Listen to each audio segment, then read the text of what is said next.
सबसे पहले आप सभी को मेरा YouTube चैनल पे स्वागत है। देखिए यहाँ पर मैं शेयर ऑप्शन मार्केट का जो ट्रेडिंग प्रोसेस है इसके बारे में बात करने जा रहा हूँ और इसमें स्टॉक एक्सचेंज का क्या रोल होती है, स्टॉक एक्सचेंज किस तरह शेयर ऑप्शन का काम करवाती है, उसका प्रोसेस क्या है, इन सारी चीज़ों के ऊपर मैं बात करूँगा और उसके साथ साथ शेयर मार्केट में ऑप्शन होने का जो रीजंस है उसके ऊपर भी बात करूँ। आशा करता हूँ ये वीडियो आपको काफ़ी हेल्प करेगा और मैं सभी को रिक्वेस्ट करता हूं कि ये वीडियो मेरा एंड तक देखिए ताकि आपको पूरे के पूरे जानकारी मिले। और आप चाहे तो मेरे चैनल को सब्सक्राइब भी कर सकते हैं, नोटिफिकेशन पाने के लिए बेल आइकन को दबा दीजिए और चाहे तो आप अपने दोस्त को भी शेयर्स भी कर सकते हैं, कमेंट्स भी लिख सकते हैं और लाइक्स भी कर सकते हैं। चलिए आगे बढ़ता हूँ। सबसे पहले मैं बता दूँ, शेयर ऑप्शन मार्केट के ऊपर मेरा और भी वीडियो है, आप चाहे तो ये वाली वीडियो आप देख सकते हैं जहाँ पर मैंने शेयर ऑप्शन मार्केट के ऊपर में डिटेल्स जानकारी दी। शेयर ऑप्शन क्या होती है, शेयर ऑप्शन का जो कॉन्सेप्ट है वो एग्जांपल के द्वारा मैंने समझाने की कोशिश की। शेयर ऑप्शन मार्केट का टाइमिंग क्या है, अगर आप पार्टिसिपेट करना चाहते हैं तो आप किस तरह पार्टिसिपेट कर सकते हैं, शेयर ऑप्शन का टाइप कितने होते हैं और आखिर में शेयर ऑप्शन का प्रोसेस के बारे में मैंने बताया, आप किस तरह पार्टिसिपेट कर सकते हैं। और एक वीडियो है जहां पर मैंने शेयर ऑप्शन मार्केट में क्या क्या पेनल्टी लगती है, उसमें अपर कैप ऑफ रेंज क्या होती है, लोअर कैप ऑफ रेंज क्या होती है और एक्सचेंज कैसे क्लोज आउट करवाती है। अगर क्लोज आउट होती है तो ऐसे केसेस में क्लोज आउट का प्राइस कैसे डिसाइड होती है, इन सारी चीज़ों के ऊपर मैंने डिस्कशन किया डिटेल्स पे। और इस वीडियो के आखिर में मैंने शेयर ऑप्शन मार्केट के ऊपर बात किया जहां पर मैंने बताया आपको शेयर ऑप्शन मार्केट में पार्टिसिपेट करना चाहिए या नहीं करना चाहिए, यानी आपको प्रॉफिट मिल सकता है या नहीं मिल सकते, उसके ऊपर पूरी की पूरी जानकारी दी। अगर आप ये वीडियो नहीं देखें तो मेरा रिक्वेस्ट है पहले पुराना ये 2 वीडियो देख लीजिए ताकि आपको शेयर ऑप्शन मार्केट के ऊपर पूरी की पूरी जानकारी मिले, पेनल्टी के ऊपर पूरी की पूरी जानकारी मिले। उसके बाद ये वीडियो देखिए ताकि आपको पूरे के पूरे समझ में आए। अब सबसे बड़ा सवाल है कि इस वीडियो का एजेंडा क्या है। देखिए सबसे पहले मैं डिस्कस करूंगा शेयर ऑप्शन का रीजन क्या है, यानी स्टॉक एक्सचेंज में जो शेयर का ऑप्शन होती है वो कौन सी रीजन के वजह से होती है, उन सारे रीजन के ऊपर मैं डिटेल्स में जानकारी दूंगा। उसके बाद मैं बताऊंगा स्टॉक एक्सचेंज जो शेयर ऑप्शन होती है उसमें स्टॉक एक्सचेंज का रोल क्या होती है, यानी उसका फंक्शन क्या होती है, ट्रेडिंग प्रोसेस किस तरह की जाती है, इन सारी चीजों के ऊपर मैं स्टेप बाय स्टेप डिस्कशन करूंगा। आशा करता हूं इस डिस्कशन से आपको काफी मदद मिले। तो चलिए आगे बढ़ते हैं। तो सवाल है स्टॉक एक्सचेंज में शेयर्स का जो ऑप्शन होती है और कौन सी रीजन की वजह से होती है। देखिए रीजन तो बहुत सारे हैं, लेकिन वो कौन सी प्राइमरी रीजन है जिसकी वजह से शेयर्स का ऑप्शन होती है। देखिए ये कुछ फैक्टर्स सिचुएशन के ऊपर डिपेंड करते हैं। अब वो सिचुएशन क्या है, मेरे हिसाब से सिचुएशन 2 टाइप की होती है, एक पेमेंट डिफॉल्ट्स और दूसरी है शॉर्ट डिलीवरी ऑफ शेयर्स। अब सवाल है कि पेमेंट डिफॉल्ट्स क्या है, शॉर्ट डिलीवरी ऑफ शेयर्स क्या है, तो इन सारी चीज़ों के ऊपर मैं स्टेप बाय स्टेप डिस्कशन करूंगा, डिटेल्स में डिस्कशन करूंगा ताकि आपको पूरी की पूरी जानकारी मिले। सबसे पहले मैं बताऊंगा कि पेमेंट डिफॉल्ट्स क्या होती है। देखिए जब कोई इन्वेस्टर अपना शेयर्स को बेचते हैं और उनके पास शेयर्स होने के बावजूद भी वो अपना शेयर्स को एक पर्टिकुलर डेट में डिलीवरी नहीं कर पाते, अगर इसके वजह से अगर कोई शेयर्स का ऑप्शन हुई तो इस तरह का जो रीजन है इसको हम लोग पेमेंट डिफॉल्ट्स कहते हैं। एक छोटा सा एग्जांपल लेके समझने की कोशिश करते हैं। मान लीजिए मेरे पास टीसीएस का 100 शेयर्स मैंने खरीद के रखा, वो मेरा डीमैट अकाउंट में है। अब मैं टीसीएस का 100 शेयर्स में बेचना चाहता हूँ। बेचने के लिए मैंने ऑर्डर प्लेस किया और वो एग्जीक्यूट भी हो गया। और आप सभी को पता है T+1 डे में सारे शेयर्स बायर्स को ट्रांसफर हो जाना चाहिए, यानी मेरे डीमैट अकाउंट से शेयर्स निकालकर बायर्स के डीमैट अकाउंट तक पहुंचना चाहिए T+1 डेज के अंदर। लेकिन कुछ कारण की वजह से पे इन ऑब्लिगेशन कंप्लीट नहीं हो पाते, यानी मैं अपना शेयर्स को ट्रांसफर नहीं कर पाता T+1 डेज के अंदर, जिसके वजह से शेयर्स का ऑप्शन लग जाती है। आप पूछ सकते हैं वो कौन सी रीजन है जिसके वजह से आपके पास शेयर्स होने के बावजूद भी आप अपना शेयर्स को बायर्स को ट्रांसफर नहीं कर पाए, वो कौन सी रीजन है। तो चलिए मैं बता देता हूं। तो मेरे हिसाब से बेसिकली 2 रीजन यानी 2 फैक्टर्स है।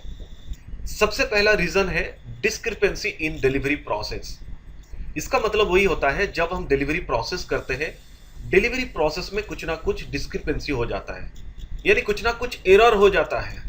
कभी कभी हम लोग जो डिलीवरी स्लिप भरते हैं, फिलअप करते हैं, उसमें कभी कभी बाई मिस्टेक कुछ गलत चीज़ लिख देते हैं, जिसके वजह से इस तरह के डिस्क्रिपेंसी आ सकते हैं। तो इस तरह का रीज़न को हम लोग पेमेंट डिफॉल्ट्स कहते हैं। अब दूसरी जो रीज़न है बहुत इंपॉर्टेंट है, कभी कभी सेलर्स अपना शेयर्स को प्लेस करके रखते हैं। अब क्यों रखते हैं, उसका दो ही रीजन है। कभी कभी सेलर्स जो शेयर खरीद के रखते हैं उस शेयर्स को कोलेटरल के रूप में किसी लेंडर के पास जमा रखते हैं ताकि उसको कुछ पैसा उधार मिले, लोन मिले। या फिर कभी कभी शेयर्स को प्लेस किया जाता है ब्रोकर के पास ताकि उसको एक्स्ट्रा मार्जिन मिले, क्योंकि उसको ट्रेड करने के लिए पैसों की जरूरत है। तो ऐसे केसेस में सेलर्स पहले प्लेस किया हुआ शेयर्स को पहले अनप्लेस करते हैं, अनप्लेस करने के बाद उसको शेयर को सेल करते हैं। अगर बिना अनप्लेस करे अगर वो अपना शेयर्स को सेल कर देते हैं तो ऐसे केसेस में डिलीवरी डेट पर वो अपना शेयर्स को डिलीवरी नहीं कर पाते, जिसकी वजह से शेयर्स का ऑक्शन हो जाती है। एक छोटा सा एग्जांपल लेते हैं। मान लीजिए मेरे पास टीसीएस का 100 शेयर्स है और मैंने वो शेयर्स को लेंडर के पास कोलेटरल के रूप में जमा रखा। मैंने कुछ पैसा उधार लिया यानी लोन लिया, या फिर ब्रोकर के पास मैंने 100 शेयर्स को प्लेस करके रखा ताकि मेरे को एक्स्ट्रा कुछ मार्जिन मिले। अब मैं वो सारे शेयर्स को मैंने बेच दिया। मेरे पास शेयर्स है लेकिन शेयर्स होने के बावजूद भी उसको मैं डिलीवरी नहीं कर पाऊंगा, क्योंकि वो सारे शेयर्स प्लेज है। पहले सबसे पहले अनप्लेस करना पड़ता है और उसके बाद शेयर्स को सेल करना पड़ता है। तो इस तरह का रीजन को हम लोग पेमेंट डिफॉल्ट्स कहते हैं। आशा करता हूँ पेमेंट डिफॉल्ट्स का जो मेन दो रीजन है वो आपको समझ में आया। अब चलते हैं शॉर्ट डिलीवरी ऑफ शेयर्स क्या है। देखिए बहुत ही सिंपल सी है। जैसे पेमेंट डिफॉल्ट्स में आपके पास शेयर्स होते हैं, आप डिलीवरी नहीं कर पाते जिसकी वजह से ऑक्शन होती है। शॉर्ट डिलीवरी ऑफ शेयर्स इसका उल्टा है। आपके पास शेयर्स नहीं है लेकिन आपने शेयर्स को बेच दिए, आपने शेयर्स को सेल कर दिए और जिसके वजह से आप अपने शेयर्स को डिलीवरी नहीं कर पाए ऑन टाइम पे, जिसके वजह से शेयर्स का ऑक्शन लगती है। इस तरह का ऑक्शन को हम लोग शॉर्ट डिलीवरी शेयर ऑक्शन कहते हैं। अब सवाल है कि सेलर के पास शेयर्स ना होने के बावजूद भी वो अपने शेयर्स को सेल क्यों करते हैं। इसका मेन रीजन है सेलर का एक इंटेंशन होता है कि शेयर प्राइस जब ओवर प्राइस होती है यानी हाई रेट में बिकती है तो उस समय वो सेल कर देते हैं और बाद में वो सस्ते प्राइस में खरीद लेते हैं। यानी ज़्यादा रेट में वो सेल करते हैं पहले और बाद में सस्ते प्राइस में खरीद लेते हैं। इसी तरह वो प्रॉफिट कमाने की कोशिश करते हैं। लेकिन ये प्रिडिक्शन सही भी हो सकता है, गलत भी हो सकता है। अगर सही हुआ, सस्ते रेट में मिला तो खरीद लेते हैं, और अगर सस्ते रेट में नहीं मिला, अगर वो खरीदा नहीं है तो ऐसे केसेस में शेयर्स का ऑप्शन लगती है, यानी शॉर्ट डिलीवरी ऑफ शेयर्स होती है। एक छोटा सा एग्जांपल लेके समझने की कोशिश करते हैं। मान लीजिए मैंने टीसीएस का 100 शेयर्स का शॉर्ट सेल कर दिया।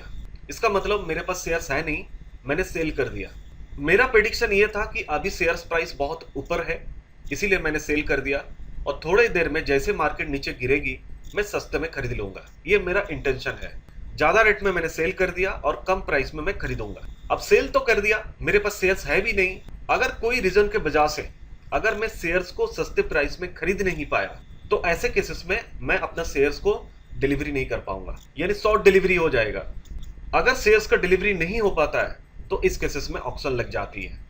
तो इस तरह का ऑक्शन को short delivery of shares auction कहा जाता है। तो शॉर्ट डिलीवरी ऑफ शेयर्स का रीजन बहुत ही सिंपल है। आप शॉर्ट पोजीशन लेते हैं स्टॉक का, लेकिन उस पोजीशन को आप क्लोज नहीं कर पाते, यानी बाई नहीं कर पाते सेम ट्रेडिंग डे में, जिसके वजह से आपका शेयर्स का ऑक्शन लग जाती है। जिस दिन आप शॉर्ट सेल करेंगे, आपके पास शेयर्स नहीं है, आपने सेल कर दिया, उसी दिन मार्केट बंद होने से पहले आप अपना पोजीशन को क्लोज करना पड़ेगा, यानी बाय कर कर आपका पोजीशन को क्लोज करना पड़ेगा, नहीं तो आपका शेयर्स का ऑक्शन हो जाएगा। शॉर्ट डिलीवरी ऑफ शेयर्स उसका ऑक्शन लग जाएगी। अब सवाल है कौन सी रीजन के वजह से आप अपना शॉर्ट पोजीशन को क्लोज नहीं कर पाते, यानी शेयर्स को खरीद नहीं पाते सेम ट्रेडिंग डे में। तो चलिए मैं एक एक करके रीजन बताता हूं। सबसे पहला रीजन है कि बहुत समय मार्केट का कंडीशन ऐसा हो जाता है जो आपके प्रेडिक्शन के बाहर हो जाता है। आप सोचे थे कि हाई रेट में आपने सेल कर दिया और जैसे मार्केट गिरेगी सस्ते में आप खरीद लेंगे, और ऐसा हुआ कि मार्केट नीचे आई नहीं, मार्केट ऊपर चली गई। तो ऐसे केसेस में आप सोचते रहेंगे और आप अपना पोजीशन को क्लोज नहीं कर पाए। या फिर कोई टेक्निकल इशू हो गया, आप सोच रहे थे कि आपके पोजीशन जो शॉर्ट पोजीशन ली गई है उसमें प्रॉफिट हो लॉस हो जो भी हो, आप उसको क्लोज करना चाहते हैं, लेकिन टेक्निकल इशू हो गया, सर्वर काम नहीं कर रहा है, सॉफ्टवेयर हैंग हो गया, या फिर और कोई टेक्निकल रीजन की वजह से आप अपना शॉर्ट पोजीशन को क्लोज नहीं कर पाए। तो इस तरह का टेक्निकल रीजन, टेक्निकल इशू होते रहते हैं स्टॉक मार्केट में। इसीलिए मैं रिक्वेस्ट करता हूं कि जब भी आप ट्रेडिंग अकाउंट ओपन करेंगे किसी ब्रोकर के साथ, आप देख लीजिए वो ब्रोकर अच्छा सर्विस देता है कि नहीं देते हैं, क्योंकि ब्रोकर का रोल एक बहुत ही इंपॉर्टेंट होता है स्टॉक मार्केट में। उनके सॉफ्टवेयर कैसी है, टेक्निकली कैसे सपोर्ट देते हैं, कोई भी किसी भी तरह की प्रॉब्लम होती है उस समय आपको किस तरह मदद करते हैं। तो ये सारे इंपॉर्टेंट चीजें हैं जो आपको स्टॉक ऑक्शन होने से बचाती है। और तीसरी इंपॉर्टेंट रीजन है lack of ability shares to purchase, यानी आपके पास जो शॉर्ट पोजीशन है उसको क्लोज करने के लिए आप बाई पोजीशन का ऑर्डर डालते हैं और वो ऑर्डर एग्जीक्यूट नहीं हो पाते। इसका मतलब उस शेयर्स को बेचने के लिए उस दिन कोई आया नहीं, या फिर उस रेट में बेचने के लिए कोई सेलर्स मिला नहीं। तो एक्सचेंज के जब कोई सेलर्स नहीं मिलते तो आपका ऑर्डर को एग्जीक्यूट नहीं कर पाते, आपका ऑर्डर पेंडिंग रह जाता है, जिसके वजह से शेयर्स का ऑक्शन लग जाती है। इस तरह का रीजन को शॉर्ट डिलीवरी ऑफ शेयर्स कहा जाता है। तो आशा करता हूं रीजन आपको समझ में आया। तो चलिए अब मैं स्टॉक एक्सचेंज का जो फंक्शन है, रोल्स, रिस्पॉन्सिबिलिटी है शेयर ऑक्शन मार्केट में, उसके बारे में आपको बताता हूं। देखिए, शेयर ऑक्शन मार्केट में स्टॉक एक्सचेंज का रोल एक बहुत ही महत्वपूर्ण होता है। स्टॉक मार्केट में एक इन्वेस्टर के पास बहुत सारे लिबर्टी होते हैं, बहुत सारे ऑप्शन होता है। वो चाहे अपने शेयर्स को प्लेस करे एक लेंडर के पास, या फिर स्टॉक ब्रोकर के पास वो अपने शेयर्स को प्लेस करे। वो चाहे तो शॉर्ट सेल भी कर सकते हैं, और बहुत सारे डिस्क्रिपेंसी वजह से वो अपने शेयर्स को ट्रांसफर नहीं कर पाते। इस तरह के भी चैलेंजेस आते रहते हैं। ये सारे रिस्क स्टॉक्स मार्केट में होती है, जिसके वजह से शेयर्स का ऑक्शन लग सकती है। तो ऐसे केसेस में बायर सेलर दोनों को ही प्रॉब्लम होता है, क्योंकि ऑन टाइम में शेयर्स की डिलीवरी नहीं हो पाती। तो इस तरह का रिस्क से बचाने के लिए एक्सचेंज आती है, चाहे एनएससी हो या फिर बीएससी हो। एनएससी बीएससी एक प्रोसेस सेटअप की है जिसका नाम है शेयर ऑक्शन। यहाँ पर स्टॉक एक्सचेंज बायर सेलर सभी को सेफ्टी और ट्रांसपेरेंसी देती है, इसीलिए कोई भी इन्वेस्टर बिना डरे वो अपना पैसा निवेश कर सकते हैं स्टॉक मार्केट। तो ये जो शेयर ऑक्शन का प्रोसेस है, ये किस तरह होती है एक्सचेंज में, और एक्सचेंज में इसका फंक्शन क्या है, रोल क्या है, किस तरह पूरा प्रोसेस कंप्लीट होता है, ये होल ट्रेडिंग प्रोसेस आपको मैं स्टेप बाय स्टेप समझाने जा रहा हूँ। सबसे पहला स्टेप जो है initiation of auction trading process, यानी जिस शेयर्स का ऑक्शन होने वाला है उसका इनिशिएटिव्स कैसे ली जाती है। तो पूरे के पूरे प्रोसेस एक्सचेंज कंप्लीट करती है। सबसे पहले एक्सचेंज चेक करती है कौन सी शेयर्स की डिलीवरी नहीं हुई है। शेयर मार्केट में जो सेलर्स अपना शेयर्स को डिलीवरी नहीं कर पाए ऑन टाइम पर, तो ऐसे केसेस में उसको आइडेंटिफाई किया जाता है और उसका ऑक्शन का प्रोसेस स्टार्ट किया जाता है। और ये पूरे के पूरे काम एक्सचेंज करवाती है, इसलिए आपको कोई डरने की जरूरत नहीं है। अब आगे की प्रोसेस कैसे होती है, जैसे ही एक्सचेंज को पता चलता है जो इस शेयर्स का ऑक्शन करवाना है, तो एक्सचेंज स्टॉक ब्रोकर को नोटिफाई करती है जो शेयर्स का ऑक्शन होने वाला है उस शेयर्स के बारे में। जो स्टॉक ब्रोकर एक्सचेंज में ऑक्शन मार्केट में पार्टिसिपेट करने के लिए इंटरेस्टेड है उसको नोटिफाई किया जाता है। तो एक्सचेंज अपना जो वेरियस चैनल है उसके थ्रू बताते हैं, चाहे एक्सचेंज का वेबसाइट हो या फिर अदर्स कम्युनिकेशन मीडिया हो, उसके थ्रू ब्रोकर को पता चलता है जो कौन सी शेयर्स की अपकमिंग ऑक्शन होने वाली है। तो जो ब्रोकर शेयर ऑक्शन मार्केट में पार्टिसिपेट करने के लिए इंटरेस्टेड है वो पार्टिसिपेट कर सकते हैं। इसीलिए उस शेयर्स का ऑक्शन का मार्केट जो ओपन होती है वो T+2 डेज में ओपन होती है, दोपहर 2 PM से लेकर 2:45 PM तक, यानी 45 मिनट्स के लिए शेयर का ऑक्शन का मार्केट ओपन होती है। तो इस समय कोई भी ब्रोकर अपने कस्टमर के बिहाफ में बीड सबमिट कर सकती है, यानी जो फ्रेश सेलर्स अपना शेयर्स को बेचना चाहते हैं शेयर ऑक्शन मार्केट में वो अपना बीड प्लेस कर सकते हैं, मैं इतने रेट में बेचना चाहता हूं। अब सवाल है कि फ्रेश सेलर्स कुछ भी रेट में बीड कर सकते हैं? नहीं, इसका एक लिमिटेशन होता है, इसीलिए एक्सचेंज बीड लिमिट और कुछ क्राइटेरिया बनाती है। तो जिस रेट में फ्रेश सेलर्स बीड कर सकते हैं उसका एक अपर कैप ऑफ रेंज और लोअर कैप ऑफ रेंज का डिसाइड होती है। उस रेंज के अंदर किसी भी रेट में एक फ्रेश सेलर्स अपना शेयर्स बीट करवा सकती है। नॉर्मली T+1 डे का जो क्लोजिंग प्राइस होता है उसका 20% तक मैक्सिमम रेट बढ़ाकर बीट कर सकते हैं एक फ्रेश सेलर। ये मैक्सिमम बीडिंग प्राइस है, इससे ऊपर कोई बीट नहीं लगा सकता। अब इसके बाद नेक्स्ट काम होता है कि एक्सचेंज चेक करते हैं जितने फ्रेश सेलर्स बीट किए हैं अपने शेयर्स को बेचने के लिए, उसमें से विनर कौन है। अब एक्सचेंज इवैल्यूएट करती है, सारे बीड्स को चेक करती है जो एक्सचेंज के पास आई है, उनमें से विनर कौन है। आपको याद रखना होगा यहाँ पर कोई पार्शियली एग्जीक्यूशन नहीं होती है। एग्जाम्पल के हिसाब से मान लीजिए कि TCS कंपनी का 100 शेयर्स का ऑक्शन हो रही है और वहां पर 3 फ्रेश सेलर से वो शेयर्स खरीदी जा रही है, ऐसा नहीं होता है। किसी एक ही सेलर से वो शेयर्स खरीदी जाती है और वो एक्सचेंज खरीदते हैं। एक्सचेंज को जैसे शेयर्स मिल जाते हैं उसके बाद एक्सचेंज वो सारे शेयर्स को बायर्स को ट्रांसफर करने के लिए यानी डिलीवरी करने के लिए प्रोसेस करते हैं। यानी T+2 डेज में जो शेयर्स का ऑक्शन हुई है एक्सचेंज शेयर्स को खरीद लेते हैं ऑक्शन मार्केट से, और उसके बाद T+3 डेज में उस सारे शेयर्स को बायर्स को भेज देते हैं उसके डीमैट अकाउंट में। इसी प्रकार से बायर्स को T+3 डेज में उसको अपना शेयर्स मिल जाती है, वो अपना डीमैट अकाउंट में चेक कर सकते हैं और इसी प्रकार से ऑक्शन का प्रोसेस कंप्लीट होता है। लेकिन सवाल है कि शेयर ऑक्शन मार्केट में हर टाइम फ्रेश सेलर मिलेगा या नहीं मिलेगा। अगर मिलती है तो ऐसे केसेस में एक्सचेंज शेयर ऑक्शन मार्केट से शेयर खरीद लेते हैं और शेयर्स को बायर को ट्रांसफर कर देते हैं T+3 डेज में। लेकिन सवाल है कि अगर शेयर ऑक्शन मार्केट में कोई फेस सेलर्स नहीं मिलता तो क्या होगा, यानी कोई फेस सेलर्स अपने शेयर्स बेचने के लिए आया ही नहीं, तो ऐसे केसेस में एक्सचेंज शेयर्स को खरीद नहीं पाते। तो ऐसे केसेस में शेयर ऑक्शन का क्लोज आउट होती है। अब क्लोज आउट क्या है, किस तरह क्लोज आउट होती है, इसका प्रोसेस क्या है, इसका एक डिटेल वीडियो है, ऊपर में लिंक पे क्लिक करके वो वीडियो आप देख सकते हैं, पूरा जानकारी ले सकते हैं। तो यहाँ पर एक्सचेंज अगर शेयर्स खरीद नहीं पाती ऐसे केसेस में, इसीलिए वो क्लोज आउट करती है और क्लोज आउट का एक रेट डिसाइड होती है। क्लोज आउट का रेट के हिसाब से ही सेटलमेंट होती है और क्लोज आउट के रेट के हिसाब से जो सेटलमेंट अमाउंट होती है वो अमाउंट बायर को ट्रांसफर की जाती है। आमतौर पे बायर्स जितना पैसा पे किया था बाई करने के लिए शेयर्स को, उससे अधिक पैसा क्लोज आउट सेटलमेंट में वापस मिलती है बायर को।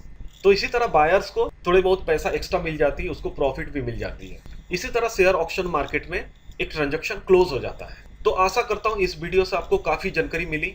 शेयर ऑक्शन होने का रीजन क्या है और इसमें एक्सचेंज का रोल्स रिस्पॉन्सिबिलिटी क्या है, फंक्शन क्या है, उस चीज के बारे में काफी जानकारी दी।